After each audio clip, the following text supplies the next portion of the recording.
como eu estava dizendo, esse aqui é o segundo vídeo, porque o vídeo foi interrompido. Teve momentos bons no começo de captação de cliente, mas também mais para frente teve momentos ruins, momentos em que eu pensei em desistir, o movimento ficou fraco. Minha esposa falava: pô, Bruno, tem que procurar um serviço porque não está dando. Ela estava no, se eu não me engano, no terceiro mês de gestação, ela estava grávida, entendeu? E ela tinha acabado de sair do serviço, ela trabalhava numa multinacional, e ela saiu de serviço, tinha pedido demissão, por questões lá de empresa mesmo, de afinidade com outros funcionários. Então ela tinha pedido demissão nessa empresa, e o movimento ficou fraco nessa época. O movimento ficou fraco, ela pedia para eu arrumar um emprego, porque não estava dando, ela estava precisando fazer um exame. O exame custava acho que 200 e poucos reais e eu não tinha esse dinheiro, entendeu? Aí eu pensei, não, desse sonho eu não vou desistir, desse sonho jamais, esse eu vou até o fim. Para quem conhece a minha história, eu tive outras empresas antes, eu tive uma lan house naquela época, que eram poucas lan houses, mas depois começou a ter muitas lan houses, o movimento ficou fraco também, começou a ficar fraco, aí eu parei de trabalhar com lan house, vendi os equipamentos, e logo em seguida eu dei início na minha obra da minha casa, que eu ia casar e tudo mais. Tem pessoas que conhecem a minha história, sabe? E logo depois eu entrei para uma empresa e saí dessa empresa também e comecei a vender quentinha, abri uma cozinha industrial. Eu trabalhava nessa empresa, né, onde essa empresa tinha a Embratel, tinha o Pão de Açúcar, tinha a Nestlé, tinha várias empresas nesse complexo, nesse galpão, né, uma área industrial, uma área onde tinha várias empresas.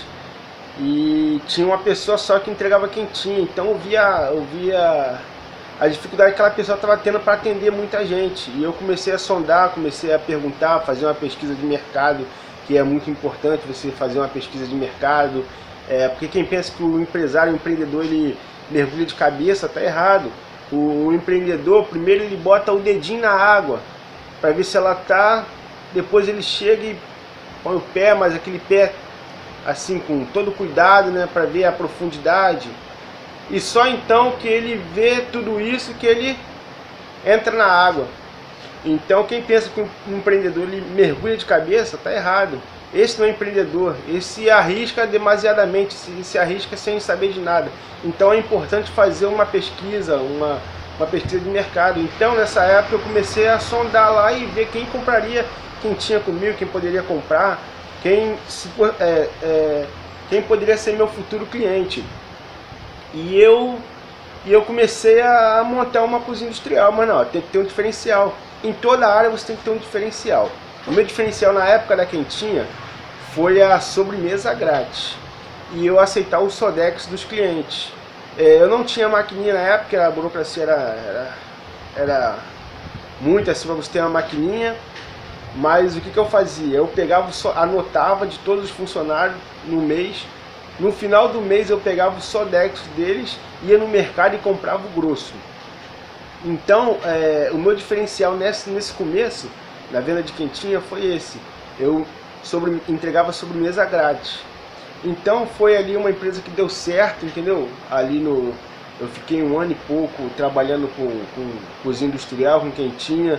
Só que comida estava desgastando muito, tinha 7 ou 8 funcionários, mas quem cozinhava era a minha esposa, que eu confiava muito no trabalho dela. A comida dela tinha um tempero maravilhoso, tem até hoje um tempero maravilhoso. Então eu pequei nisso. Na época foi de eu ter deixado tudo nas costas, no caso nas costas dela, como cozinheira.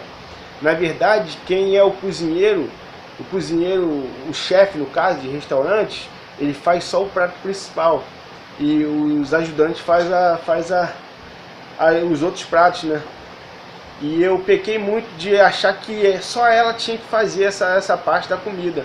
Então desgastou muito ela, desgastou a mim, entendeu? A gente vendia bem, vendia muito, mas eu decidi parar nessa época. E eu pensei, aí depois veio isso tudo que eu falei com vocês, e eu queria uma coisa, procurava uma coisa antes que dependesse só assim de mim, no caso, para começar uma empresa e sem funcionários, entendeu? Uma coisa que para crescer dependesse só de mim.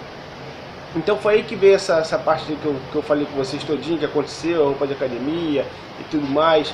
Veio essa parte difícil também, que eu falei, que ela precisava de um dia para fazer um exame e não tinha. E aí que eu falei, não posso desistir do meu sonho. O meu sonho é esse, eu vou correr até o fim, não importa o que aconteça, eu vou vencer.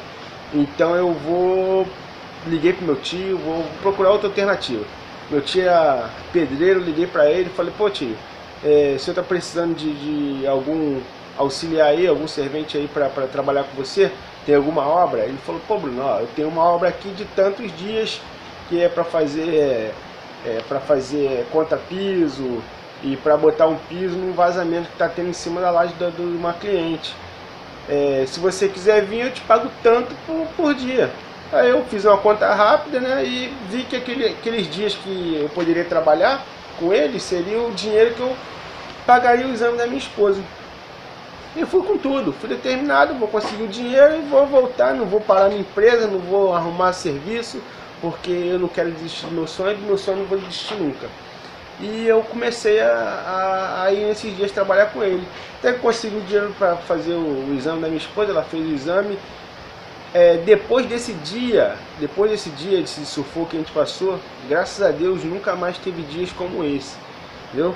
Aí que eu fiquei mais determinado de seguir o meu objetivo, de trabalhar, de vencer. E hoje a gente tem duas lojas, uma loja que é uma loja que faz a parte gráfica, tanto personalizado como gráfica, e a outra loja é venda de materiais.